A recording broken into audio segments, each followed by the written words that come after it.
Երկրապահ կամավորականների միության շենքի բակում իրարանցում էր, պատրաստվում են դիմավորել միության նախագահին։ Մանվել Գրիգորյանը վերադառնում է կամավորականների վերջին խմբի հետ։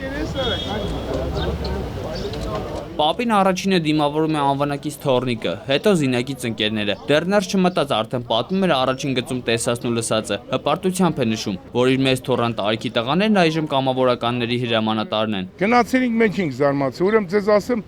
ավելին։ Մեր այն տղաները, որ ժամանակին մեծ պատերազմով էին անցել,